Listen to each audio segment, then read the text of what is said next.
Today on CityCast Boise, Boise is a pretty chill place to live, but it can be tricky to navigate if you're new. Luckily, I've got Frankie Barnhill and Minerva Jane with me to share their 10 essential rules for surviving our quirky city. From license plate tips to the casual dress code, us old-timers have got you covered.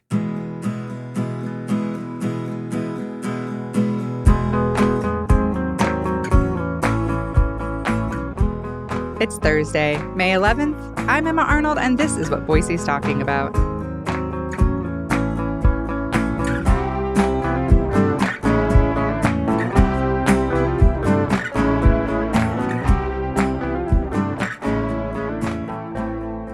Hi, Frankie. Hi, Minerva. Hi, Emma. Hey. So we are doing this very fun and I think necessary thing where we are going to talk about the rules for surviving Boise. And this is for newcomers, if you're new here, maybe, or even if you've been here a while, things have changed so much. So maybe the rules have changed. But just real quick, how are we surviving, ladies? How are we doing? On the scale of surviving to thriving? Yeah, I don't know. It really depends on the day. It depends on the day, the headlines, what comes across my Twitter feed. Yep. Yeah. Well, Minerva, why don't you start us out? What's your first rule for surviving Boise? Well, this is one that I've actually told people when they're new to town or if they are visiting to town. I said, in Boise, you cannot judge a book by its cover at all. People are so all over the place, especially with how they look. Like, you could see an old fella walk into the bank in a pair of dirty sweats and muddy cowboy boots, and you're thinking, gosh, who is this? And he's like a millionaire. Like, that's Boise, right?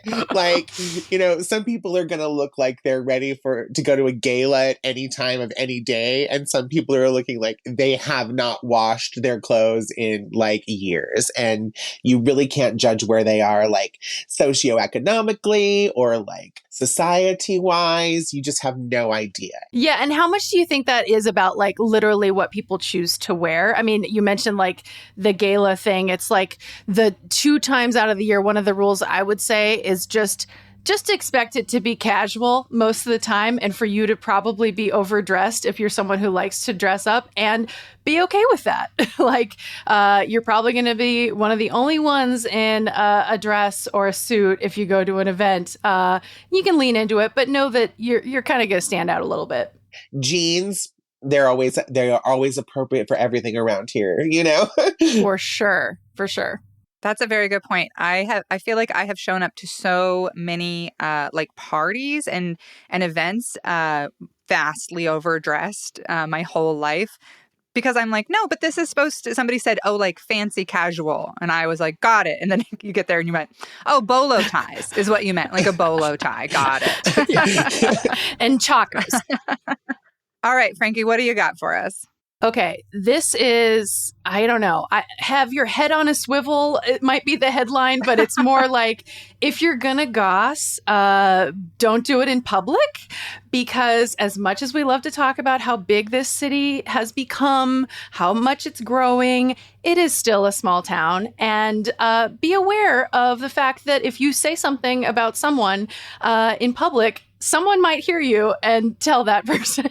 That is really good advice. That is very good advice. I hate it just because I'm an eavesdropper and I love to be sitting in like Flying M, just like my little bat ears out, just listening to what? Getting all the local gossip. But it's very good. And I'm sure all of us have had a moment where we're talking about somebody and then they Boise style like walked by or or their like, boyfriend or their yeah, exactly. I have definitely been known, hey, I'm not a major gossiper, but we all do it.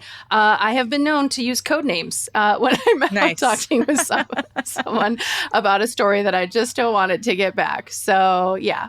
Well, and I also think that, like, if you're going to do it, also don't necessarily make it judgmental in your gossiping, because then you're like just talking about people you care about. But I can't even tell you how many times I've been in the ladies' room and I've walked out of the stall.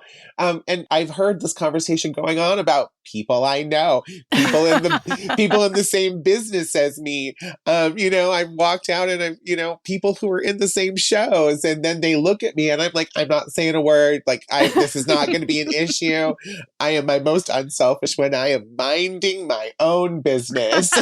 Not a narc. Minerva is not a narc. Not a narc. Mine, I kind of hate to use this one because this is like a real rule, and I feel like it's a little bleak, but it's actually good advice.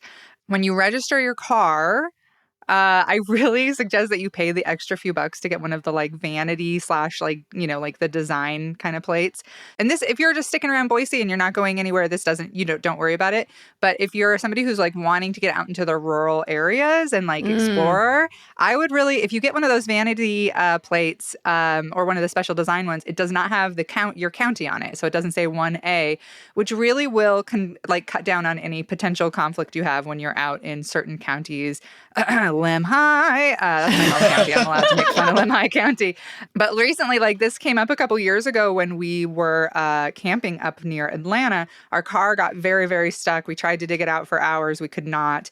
And there's no traffic on that road. But finally, when somebody comes by, if they see you have 1A plates, they're a lot less likely to stop and help you out in the woods. So I hate that that's a rule. I hate that it's a very silly, red-blue divide thing. But if you're planning to be out in the rural counties, I would think about that. I would think about those plates. I have something to add to that, which hopefully is fairly obvious. But if you are a newcomer, especially if you're a newcomer from California, change your license plates ASAP. Yeah.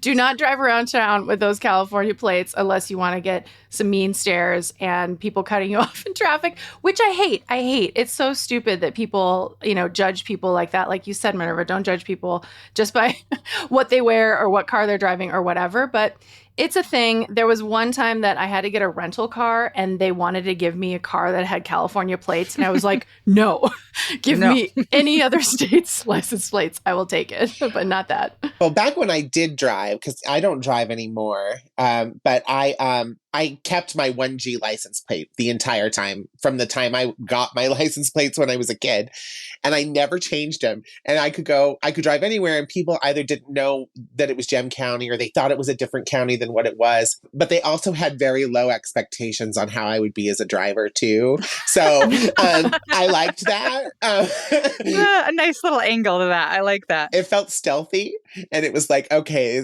it was sort of like, okay, I'm gonna have my 1G drag on. And no one's going to expect anything from me because I am from Emmett.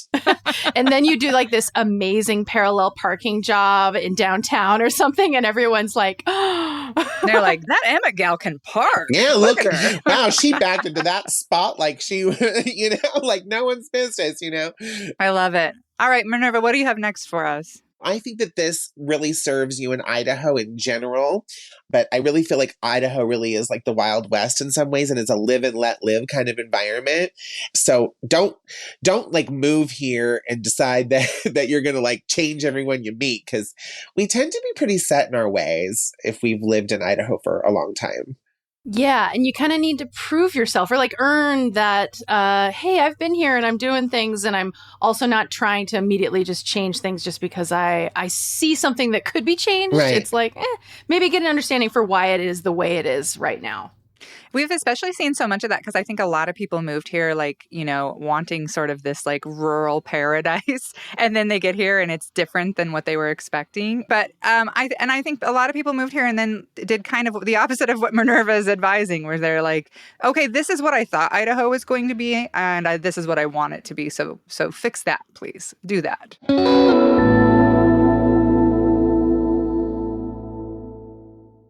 Okay, I think my next one is going to be, we know that Boise and Idaho are very family-oriented places to live. So if you don't have family here, get a dog. And it's also a really dog friendly place too. But I kind of sincerely mean that. Like, it's great to have companionship and having that loyal buddy with you all the time when everybody else is busy, like hanging out with their families on the weekends or whatever. It's always good. And then you can meet other dog owners too at the dog park or whatever, out on walks. But I do think there's something about that family oriented, like it's such a family oriented place, that if you're new and you didn't move with family, it can be a little bit lonely. So yeah, get a dog.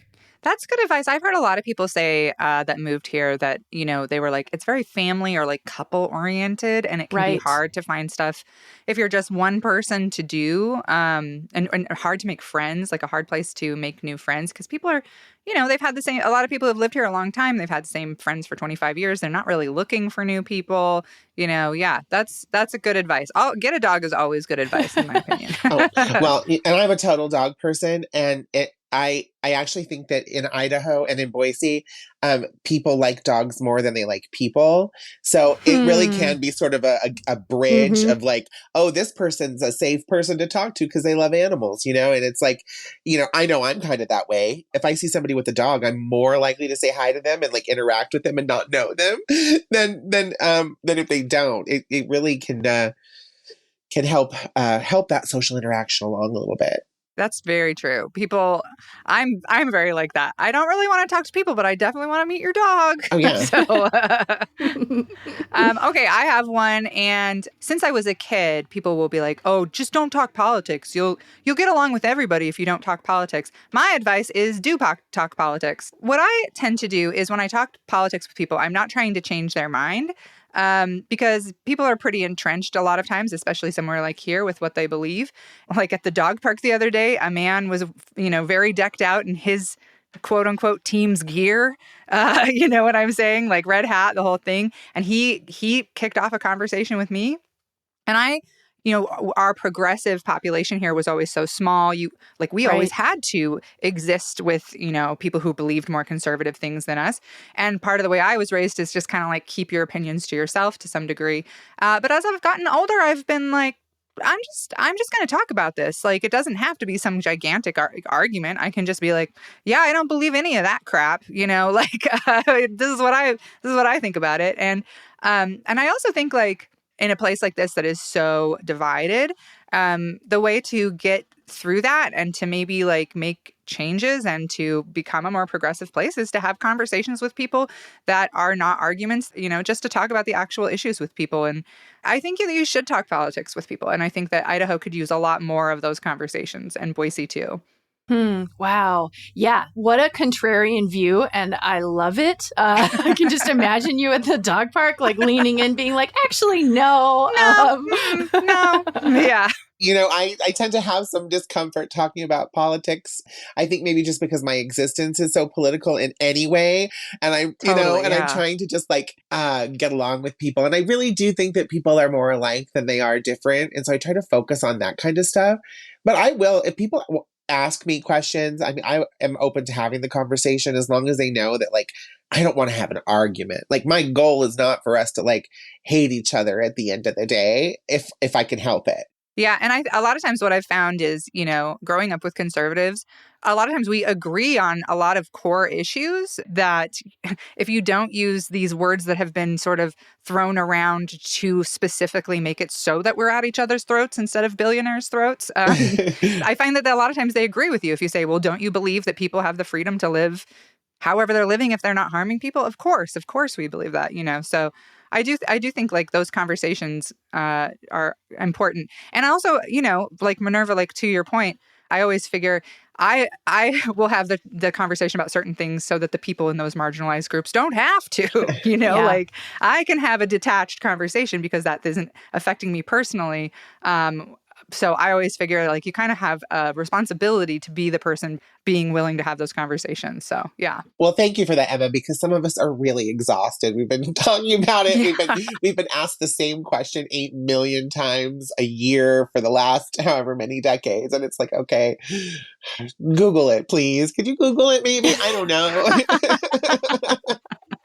All right, Minerva, what's next? Well, and this is especially when people come to visit and they're like, well, what is there to do in Boise? And of course, there's a ton of things to do, but I always tell them that they need three things. They're going to need their allergy medication, they're going to need sunscreen, and they should pack an extra liver just in case, because because Boise can throw down in those departments, and the next thing you know, you're having a fun day, and it's 1:30 in the afternoon, and you're gonna need an Uber home. So it's like when Boise presents fun, go along with it, but just know it's serious fun here. That is great advice. And I've had so many comedian friends come through and then be like, you guys, you drink a lot, right? This is a very drinky town. And I'm like, well, we're very isolated. Yeah. What else are we going to do? Yeah. Well, and actually, it's like, no, we didn't know we drank a lot. Or is it that you don't drink enough? Yeah. Oh my God. Sunscreen. Great. Great one, Minerva. Can I segue from that into one that I know that you will Yes, absolutely. Which is, you better love winter, you better really love summer, and you better not care about spring or fall because it doesn't exist here. That's perfect. But my next one was, listen, you get spring or fall, but you do not get both. So that's perfect. One or the other. Yep. This is so true. But really, though, they've gone. They're like, oh my God, I swear to God, 10 years ago, we had more spring and more fall. I'm sure I could look nerd out at the National Weather Service data to say that, but holy crap, it's like it's either 45 degrees or less or 95 plus. Yeah. You get 4 days like we did this year, 4 days of like 72. Yes. Just perfect out. And then it was like, all right, 86. Enjoy. It was very quick. So yeah. Idaho likes to just give you a little taste and then take it right away. That's what they like. And they said, nope, you've had your treat. Yep. What a tease. Emma, do you have any more? This one is going to be, Frankie, you're going to love this one so much. If you move to Boise, you got to fall right in love with Winco. That is your new best friend, Winco. It's significantly cheaper. I'm not being paid by Winco for this. I'm not sponsored by them. I just love them. They're significantly cheaper than pretty much anywhere in town, and, employee owned, and just so, a great place to shop. You're going to see all your neighbors and friends there. And yeah, I love Winco. And I think a lot of times when people move here, I've heard them they'll shop somewhere and be like, oh my gosh, groceries are so expensive here. And I'm always like, you're in the wrong spot. You got to go to Winco. You are choosing the wrong Boise chain, unnamed other chain. That is not going to name expensive. the other ones, but Winco is your winner. Yeah, I can attest to that because when I first moved here, I didn't know, I didn't get it because, you got to know the rules of Winco. You got to have a debit card or cash or check. Who has those? I don't know. And you're bagging yourself, which I'm down for. I actually love bagging myself. It's like a game of Tetris for me. And it feels like a little overwhelming kind of if you haven't been in a store that feels like that, where it's like, oh, okay, where am I going now? And there's like bright light and nothing fancy looking, but damn, there's good stuff there. So Emma, thank you so much. I can't believe that I didn't share that rule, but you are so right.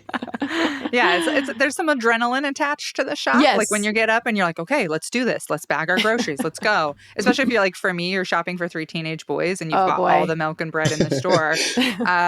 Yeah, it can be a little frantic, but I still love it. If you can get over the size of it, and it's very there's a lot of concrete and it's very, cold, and you might get run over by a forklift if you're going at 2 a.m, that kind of stuff, Well, I think that this is a good one just for anywhere in the world. And it's kind of a little bit on how it kind of touches a little bit on some of the things that we've talked about. But, we talk about Boise nice, but really the just even bare minimum politeness, being kind gets you so far. And they may look at you they may look at me and go, what is going on here? Who is this 40-year-old Dolly Parton impersonator walking around Boise, but she seems nice. She held the door, it's it really helps, I think. And I think people really are nice. They might not necessarily be invested in you beyond that, that politeness part. I think people talk about how Idahoans are nice, but it's just on the surface. And I think, well, that's called being polite, right? It's not that you're being mean. It's just that you're probably strangers. But that common courtesy, at least in my world, has been really, really helpful. Yeah, I think that it's like the on the green belt and on the trails, like we do the nod, we'd say hello, we smile, not to be freaked out when that happens. People don't want anything from you. They're just being generally polite and kind. And I feel like it can be a little off-putting if you're from a place that doesn't do that, but it's just people acknowledging your existence. And I mean, what a bare minimum thing to do, but it does open the doors for other potential things, and just makes your day have less resistance. Totally. Like all of that, and that feels very Boise to me, for sure. I agree. Right, and it's like if you've lived here for a long time, that like people even driving might just like raise their fingers up off the steering wheel as a howdy. Totally. And it's like, that's what we do here. They don't know you. They don't know. They don't. And I think that's kind of beautiful. I mean, that's like, it's very, it's very like old school to me. Like, yeah, we're all in this existence and we might not agree or we don't know each other, but hey, how's your day? All right. Well, these were great rules and very helpful, and a good reminder that a lot of what we are saying was just like, our city is so sweet. Let's just keep it sweet and friendly. But thank you both so much for being here, and I loved your rules. Thanks, Emma. It was a pleasure to be here. And this was a great conversation, and it kind of reminds me why I love Boise so much. Here's to thriving in Boise.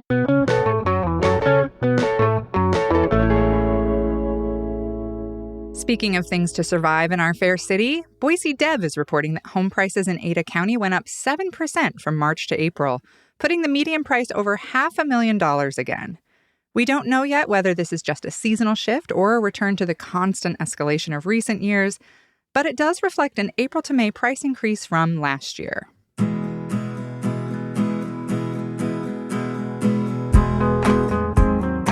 That's all for today here on CityCast Boise. If you enjoyed the show, why not tell a friend? Leave us a review and subscribe to our Hey Boise newsletter. We'll be back tomorrow morning for your weekly news roundup. Bye.